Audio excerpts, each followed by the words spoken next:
మోసం కానీ అవినీతి కానీ ఉంటే ఎవరు కూడా డబ్బులు పంచరు. మీరే ఆలోచన చేయండి.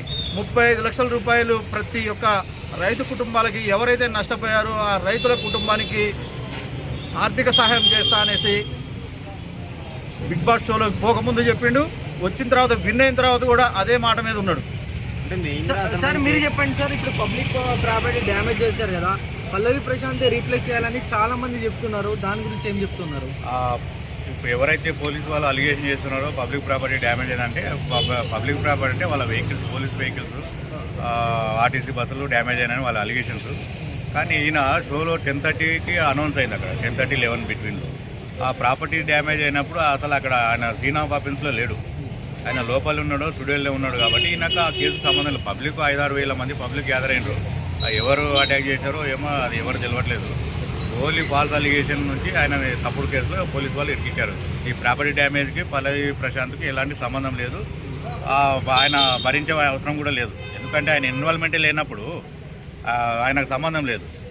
ఇప్పుడు ఎంతమంది లాయర్స్ మన పల్లవి ప్రశాంత్ సపోర్ట్గా ఉన్నారు అంటే ఆల్మోస్ట్ న్యాయవాదులంతా ఆయనకు సపోర్ట్గా ఉన్నాము. దాదాపు ఈరోజు ఆర్గ్యుమెంట్ అప్పుడు ఒక సుమారు 50-60 మంది అడ్వకేట్స్ వాలంటరీగా వితౌట్, ఇప్పుడు అడ్వకేట్స్ ఎట్లుంటారంటే ఫీజు తీసుకునే కేసులు చేస్తాం. కాబట్టి ఆయన ఒక రైతు బిడ్డ నీతి నిజాయితీగా ఉన్నాడు. కాబట్టి ఆయన వచ్చిన రెమ్యునరేషన్ కూడా పబ్లికే పంచుతా అన్నాడు. కాబట్టి మేము ఫ్రీగా వితౌట్ ₹1 తీసుకోకుండా ఫ్రీగా ఆయన కేసు బాధించాం. సార్ నార్మల్గా కామన్ మ్యాన్ ఇలా సెలబ్రిటీ కావడం వల్ల అయితే అరెస్ట్ చేశారు. మరి దానికంటే పెద్ద పెద్ద సెలబ్రిటీలు ఉన్నారు కదా, ఈవెంట్స్ అయితే ఉంటాయి, అక్కడ కూడా డ్యామేజ్ అవుతుంది కదా, దాని మీద ఎందుకు రియాక్ట్ కావట్లేదు? ఇప్పుడు మేము అదే పోలీసు వాళ్ళని ఇంతకుముందు అదే క్వశ్చన్ చేసినాము. ఒక సామాన్యుడు పైకి ఎదుగుతున్నాడని మీరు అట్లా చేసిన, అదే డబ్బున్న వాళ్ళు గొప్ప వ్యక్తుల ప్రాపర్టీ డ్యామేజ్ చేస్తే వాళ్ళ మీద ఎలాంటి కేసులు చర్యలు ఉండవు. ఒక సామాన్యుడు అట్టడుగుల వర్గంకి వెళ్ళి వచ్చి చిన్న స్థాయి నుంచి ఈ స్థాయికి ఎదిగి ఒక ఆదర్శంగా అందరికీ ఉన్నాడు. కాబట్టి ఈయన అమాయకుల మీద మీరు కేసు బుక్ చేశారు, అదే పెద్దోళ్ళ మీద ఎందుకు చేయట్లేదని మేము క్వశ్చన్ చేస్తున్నాం. అంటే ఒక 2 రోజుల్లోనే టేక్ ఓవర్ చేసేసారు. మరి ఇలాంటి చాలా ఉన్నాయి కేసులు, మరి వాటి మీద అంతా ఎందుకు చేయలేకపోతారు? ఇదేనా? అదే కదా, ఇప్పుడు ఉన్నోనికి ఒక న్యాయం, లేనోనికి ఒక న్యాయం అనేది. ఇప్పుడు పబ్లిక్ డబ్బున్నోనికి ఒక న్యాయంగా జరుగుతుంది, బీద బడుగు బలహీన వర్గాల మీద ఈ దాడులుగా మేము అభివర్ణిస్తున్నాం. మొన్న బర్రెలేక ఎమ్మెల్యే పోటీగా చేసిన ఎలా జరుగుతుంది సార్ లోపల ఆర్గ్యుమెంట్? ఆల్రెడీగా ఇంతకుముందు ఆర్గ్యుమెంట్ అయిపోయింది 17th కోర్టులో. పీపీ గారు కౌంటర్ కూడా వేశారు. పీపీ గారు ఆర్గ్యుమెంట్స్ ఏముందంటే 353 సెక్షన్ ఉంది, అంటే పోలీసు డ్యూటీని అబ్సైడ్ చేశాడు పల్లవి ప్రశాంత్ అని వాళ్ళ అలిగేషన్స్. కానీ పోలీసు వాళ్ళ రిమాండ్ డైరీలో ఎక్కడ పోలీసు వాళ్ళ రిమాండ్ డైరీలోనే పల్లవి ప్రశాంత్ ఎక్కడ పోలీస్ డ్యూటీని అబ్సైడ్ చేసినట్లు లేదు, వైలేషన్ చేసినట్లు లేదు, ఎవరి మీద దాడి చేసినట్లు లేదు. వాళ్ళ రిమాండ్లనే తప్పుదడకలు ఉన్నాయి. అందుట్లో వాళ్ళు 41 నోటీసు కూడా ఇవ్వలేదు ఆయనకు. వాళ్ళు సుప్రీంకోర్టు గైడ్లైన్స్ కూడా ఫాలో చేయలేదు పోలీసు వాళ్ళు. అదే ఆర్గ్యుమెంట్ చెప్పాము. రేపటికి ఆర్డర్స్ పెట్టుకున్నారు కోర్టు వారు. మేము నమ్ముతున్నాం రేపు బెయిల్ వచ్చే అవకాశం ఉంది. ప్రశాంత్కి ఏమన్నా ఇబ్బంది అయ్యే అవకాశం ఉందా ఫ్యూచర్కి? ఈ కేసుకు అసలు ఈ కేసులో ఆయన మీద కరెక్ట్ అలిగేషన్స్ లేవు. కాబట్టి ఆయన ఫ్యూచర్కు ఈ కేసుకి ఏం సంబంధం లేదు, ఎలాంటి ఇబ్బంది అయ్యే అవకాశం కూడా లేదు. సార్ మీరు చెప్పండి సార్, లోపల ఆర్గ్యుమెంట్స్ ఎలా జరిగింది సార్, మీరు ఎలా ఎదుర్కొన్నారు? పోలీస్ వాళ్ళు ఇచ్చిన ఆదేశాల వరకు చెప్పకుండా ఇట్లా ఇంటిమేషన్ ఇవ్వకుండా అరెస్ట్ చేశారు, దాని గురించి చెప్పండి సార్. వాళ్ళు ఇచ్చినటువంటి రిమాండ్ నోటీసులో 353 వైలేట్ చేసినట్టుగా పల్లవి ప్రశాంత్ మీద అభియోగం జరిగింది. అయితే దాన్ని ఎక్కడ కూడా వైలేట్ చేయలేదు పల్లవి ప్రశాంత్. అతను వచ్చేసి 10:30 వరకు కూడా బిగ్ బాస్ షోలోనే ఉన్నాడు, లోపలలోనే ఉన్నారు. ఆ తర్వాత ఇతను ఎక్కడ వైలేట్ చేసినట్టుగా మీరు అనుకుంటారు, మీ మీడియా మిత్రులందరికీ కూడా తెలుసు. కాకపోతే ఇది కావాలని చేసినటువంటిది అనేసి మేము అనుకుంటున్నాం. పబ్లిక్ ప్రాపర్టీ మేము అందరం కూడా ఎక్కడ కూడా పబ్లిక్ ప్రాపర్టీ ఇతను డ్యామేజ్ చేసినట్టుగా ఎక్కడ కూడా లేదు. మేము అందరం కూడా అతనికి మా న్యాయవాద బృందం అందరూ కూడా పల్లవి ప్రశాంత్కి ఎల్లవేళలా అండగా ఉండి ఫ్రీ ఆఫ్ కాస్ట్ తోటి వితౌట్ ఫీజు తీసుకొని అతనికి ఈరోజు నాంపల్లి కోర్టులో ఆర్గ్యుమెంట్ చేయడం జరిగింది. ఎందుకంటే అతను న్యాయంగా ఉన్నాడు.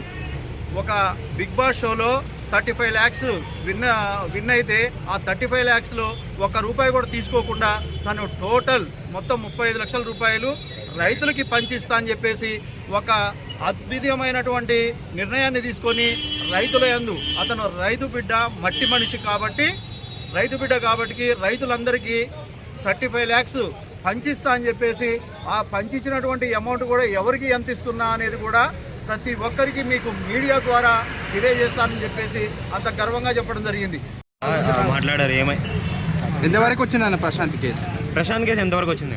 ఇప్పుడు ప్రశాంత్ కేసు వచ్చేసి ఈరోజు ఆర్గ్యుమెంట్స్ అయితే విన్నారు. ఓకే, అవతల పబ్లిక్ ప్రాసిక్యూటర్ గారు కూడా కౌంటర్ అయితే దాఖలు చేయడం జరిగింది.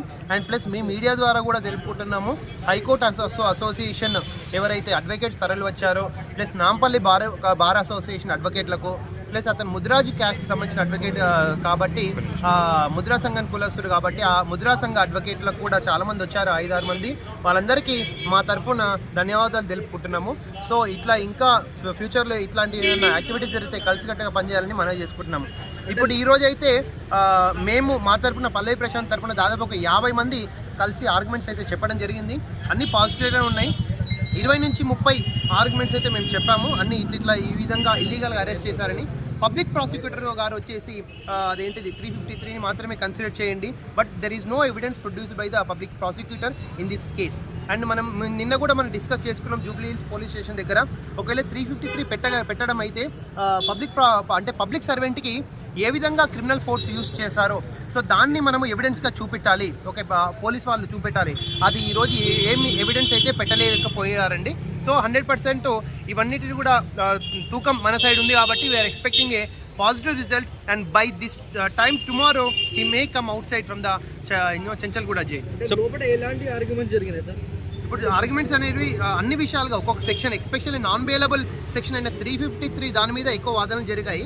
ఓకే, అండ్ పబ్లిక్ ప్రాపర్టీని డ్యామేజ్ చేస్తారంటున్నారు కాబట్టి వాళ్ళు ఎంత డ్యామేజ్ చేశారు అంటే ఎన్ని అద్దాలు బలగొట్టిండ్రు, ఎన్ని బస్సులు డ్యామేజ్ అయినాయి, whether it is a public property or private property, దాని కాస్ట్ ఎంత, మార్కెట్ వాల్యూ ఎంత, ఏమీ ఎవిడెన్స్ అయితే ప్రొడ్యూస్ చేయలేకపోయారు. పోలీస్ తరపు నుండి వాళ్ళు ఏం చెప్తున్నారు? పోలీస్ వాళ్ళు ఆర్గ్యుమెంట్స్ అయితే ఎక్కువ లేవండి. ఓన్లీ 353 మాత్రమే కన్సిడర్ చేయండి అన్నారు. కానీ there is no evidence produce and there is no calculation, there is no evaluation of the public property damage and loss. ప్రశాంత్కి బెయిల్ వచ్చే అవకాశం ఉందంటారా? లేదా 100% we're expecting positive result by this time tomorrow. అంటే లోపలికి ఫ్యామిలీ తీసుకువెళ్ళారా? ఫ్యామిలీకి ఏమైనా అడిగారా? ఫ్యామిలీ అయితే అంటే యాక్చువల్గా ఫ్యామిలీ వాళ్ళు కూడా వాళ్ళ మదర్ అండ్ ఫాదర్ కొంచెం హెల్త్ ఇష్యూస్ ఉండడం వల్ల రెస్ట్ తీసుకుంటున్నారు. వాళ్ళకు కూడా మేము ధైర్యం చెప్పడం జరిగింది. అడ్వకేట్స్ నుంచి ఒక గ్రూప్ ఆఫ్ అడ్వకేట్స్ నుంచి వాళ్ళు ప్రశాంతంగా అంటే ఏంటిది రెస్ట్ తీసుకుంటున్నారు, mother and father and brother also. So వాళ్ళకు చిన్న ఈగ కూడా వాళ్ళని లేకుండా మేము చూసుకుంటున్నామండి, ఎందుకంటే కోర్టు పరంగా. అంటే సార్ ఎంతమంది లాయర్లు పాజిటివ్ గా థింక్ చేస్తున్నారు కానీ పోలీస్ వాళ్ళు ఎందుకు పాజిటివ్ గా థింక్ చేయలేకపోతున్నారు? ఇప్పుడు కొన్ని పోలీస్ వాళ్ళు థింక్ చేయకపోవడం అనేది కొన్ని రీజన్స్ అనేవి ఉంటాయి. వాళ్ళకు కూడా కొన్ని సివిల్ సర్వెంట్స్ కాబట్టి there are some pressures, okay, and there are limitations. They have to act as per their higher authority orders or which whatever it may be those concern. ఆ సీట్లో ఉంటే మనం ఎవరిని తప్పుకోవడం కాదు, వాళ్ళకు చట్టం ఉంది, ఓకే, వాళ్ళకు పవర్స్ ఉన్నాయి, యూటిలైజ్ చేసుకున్నారు. వాళ్ళ బాల్ ఇప్పుడు బౌలర్ నుంచి బాల్ అయిపోయింది, ఇప్పుడు బ్యాట్స్మెన్ చేతికి వచ్చింది. 6 కొడతాడా, 4 కొడతాడా, 2D తీస్తాడా, 4 కొడతాడా తర్వాత సంగతి, అది మా చేతిలో. మేబీ టుమారో అండి, మేబీ టుమారో. నిన్న ఎస్టర్డే అరెస్ట్ చేసే ముందు ఇంటిమేషన్ ఏమి ఇవ్వలేదు. yes, మా కొడుకుకి ఇట్లా చేతులతోటి గెంటేసారు, లోపల పెట్టేశారు అని ఫ్యామిలీ బాధపడుతున్నారు. ఎస్ అండి, యాక్చువల్గా Arnesh Kumar versus state of Bihar guidelines కూడా పాటించాలి. యాక్చువల్గా సుప్రీంకోర్టు గైడ్లైన్స్ ప్రకారం మేము ఆల్రెడీ SHO గారికి 24 and 48 hours నుంచి we're requesting to produce first investigation report and complaint also who has raised what is the complaint. ఇప్పుడు అందరూ అక్కడ మీరు చూస్తున్నారు కేస్ డైరీలో అండ్ రిమాండ్ డైరీలో అందరు విట్నెస్లు వచ్చేసి పోలీస్ అథారిటీస్లే, ఓకే, అందరు గవర్నమెంట్ వాళ్ళ కేసుని వాళ్ళే పెట్టుకున్నారు. సో అన్నెసరీ ఇదని అరెస్ట్ చేశారు. ఇంకోటి సార్, నిన్న అక్కడ జరిగిన అన్నపూర్ణ స్టూడియో దగ్గర సో చాలా మంది అట్లా ధ్వంసం చేశారు కదా, ఆ అబ్బాయిల తరపున ఎవరు అబ్బాయిల తరపున అందరికి ఇప్పుడు ప్రజెంట్ అయితే ఫస్ట్ ఇప్పుడు మెయిన్ A1 and A2 ఆయన బ్రదర్, ఓకే, వాళ్ళు బయటకు వచ్చేసి మిగతా వాళ్ళందరూ సేమ్ కాపీ ఆర్డర్ పెట్టేసి అరెస్ట్ చేశారు కదా, వాళ్ళ విషయంలో ఏం మాట్లాడుతున్నారు? ఇప్పుడు వాళ్ళు మనల్ని అయితే అప్రోచ్ అవ్వలేదండి. A3 and A4, okay sir, A4 and A5 order station దగ్గర వచ్చేసి ఓన్లీ పల్లవి ప్రశాంత్ కి పట్టించుకుంటున్నారు. మరి మా పిల్లలకి వాళ్ళు ఒకసారి ఇప్పుడు మాకు ఒక రూల్ ఆఫ్ లా ఉంటుంది, మా వకాలత్ల మీద వాళ్ళు ఒకవేళ మాకు వకాలత్ వాళ్ళ తరఫున ఇచ్చిందంటే definitely will fight against them. Okay, ఆ ఫ్యామిలీకి ఏం చెప్పబోతున్నారు మీరు? వాళ్ళకు ధైర్యంగా ఉండండి, మీకు లా సజెషన్స్ కావాలంటే మీరు మమ్మల్ని అప్రోచ్ అవ్వండి, okay, definitely will do the justice.